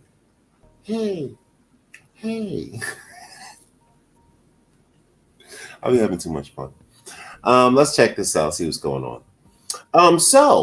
Eli Whitney Jr., born December 8th, 1765. Wow. That was 100 years before slavery was over. January 8th, 1825 is when he passed on. He was an American inventor, widely known for inventing the cotton gin in 1793. One of the key inventions of the Industrial Revolutions to shape the economy of the antebellum South. Antebellum South is back when slavery was fun. That was when America was great. That's not shit. They really mean they're talking about money and the economy, but that's not the point anyway. I like making crude jokes. Anyway, his invention made up for a short cotton had a profitable crop, strengthened the economic foundation of slavery in the United States, which prolonged the institution. Despite its social and economic impact on the invention, Whitney lost much of his profits in legal battles over patent infringement for the cotton gin. Thereafter, he turned his attention to securing contracts. See, he made it for money, not for love. Make things for love, not for money, guys. He turned his attention to securing contracts with the government and the manufacture of muskets in his newly formed United States Army. He continued making arms and inventing until his death in 1825. Wow, that is true. If you played the video game Red Dead Redemption, one of the things that Arthur and them is complaining about is this new thing called like the national government, basically like the CIA and FBI, national security agencies, were created, but they were called something different back then, right? So in the olden days, if you did a crime, and it even was like this low key, even with state rights, even now, look at what's going on with the baby deletion issue. You can literally not do it in one state, but do it in another state. Look what's going on with herbal medications, one state, not another. And it used to be like that with serious crimes. Like if you did a crime in Georgia and you went right across the border to like Mississippi or something, I don't know what touches Georgia. Even though you were wanted for taking somebody out, wanted for hurting somebody, you were basically free of it, right? Now you only have 50 states to use eventually, and still bounty hunters would come get you in those states. It didn't mean they couldn't come get you, but they had to hire a bounty hunter to come get you. But the regular lawmen couldn't come get you. That's why bounty hunting became a thing, because they had to go get people that were in states they were not allowed to go to. So that's what that was about. And back in that game, they were complaining about this. And wow, they never mentioned Eli Whitney. They talked about slavery a little, but they never talked about the cotton gin. And they never really talked about slavery. That would have been a nice addition to Red Dead Redemption. Anyway, Eli Whitney did a bunch of crazy stuff. He was famous being young. He invented shit, made shit. Let's see what's going on, because I don't really feel like reading too much. I'm not in the mood to read right now. Went to school up in Connecticut and shit. He was a Phi Beta Kappa. Phi Beta Kappa? What they are? I don't know what their thing is, but the Kappa Alpha Psi is like, yo, Canes, yo, baby, yo, let's have some unprotected sex. So he was part of the white guy version of that. He had a great career, super inventor. Did the cotton gin. He also did interchangeable parts, which revolutionized the industry. That is his number one credit in the milling machine. His later life and legacy, he got married, did a bunch of cool stuff, had humble oranges, was balling, but he wasted his money. He unfortunately did die of prostate cancer, which is a shame. Fuck cancer. And check out my home organizations that do help out there, because they want to love you. And let's see what else we got here. And that's it. Eli Whitney. And I'm gonna call that the end of the show. I'm gonna end the show with my new song that's out. It's called Paging Dr. Umar. It's a clean rap song with no foul language in it, and it's about women who don't have surgery and have natural bodies. And I wanna celebrate that. So we're gonna finish the show with that. Let me open this up and let's get. We do politics over punani. We do education over ecstasy. We do literacy over linguistic ability. N-A-T-U-R-A-L, wanna get it as green and no plastic everywhere. A natural girl, a natural girl, a natural girl, a natural girl. N-A-T-U-R-A-L, wanna get it as green and no plastic everywhere. A natural girl, a natural girl, a natural girl, a natural girl. Hey. From the skinny to the biggie, ain't no plastic in the body. Keep that trash away from kitty. Like my ladies green the way the nature made them. Curly hair the nation, chocolate preferentation. We like the ladies, litty flavored basket Robin skinny waisting. Don't get it wrong, we even take them yellow, brown, Caucasian. Patron Dr. Umar, ain't no bunny hopping. Too far. The natural queens coming all sizes, dropping stars. N-A-T-U-R-A-L, wanna get it as green and no plastic everywhere. A natural girl, a natural girl, a natural girl, a natural girl. N-A-T-U-R-A-L, wanna get it as green and no plastic everywhere. A natural girl, a natural girl, a natural it's going down. Black Trump in the house. Body parts soft, clean, jean pillows popping. Tasty water flows, nappy heads steady rocking. Where your man at? Well, I'm here now. All that fear chat, it ain't here now. Protection in the building, family beat the drilling. Cooking for the kids and get me piece of bacon dealing. My trusted counsel when I get my piece of bacon buildings. Keep the family diet clean. I need a N-A-T-U-R-A-L, wanna get it as clean and no plastic anywhere. A natural girl, a natural girl, a natural girl, a natural girl. N-A-T-U-R-A-L, wanna get it as clean and no plastic everywhere. A natural girl, a natural girl, a natural girl, a natural girl. Hey. We do murder over money, and we do righteousness over your activity. I need a natural girl. A Big Papa Africa. And here we are, and that is our show right there. Thank you for watching. If you did watch VOLO and Butthead's Tech-A-Palooza, if you're watching it on the replay, thanks for taking a look at it, even if you thought this show sucked.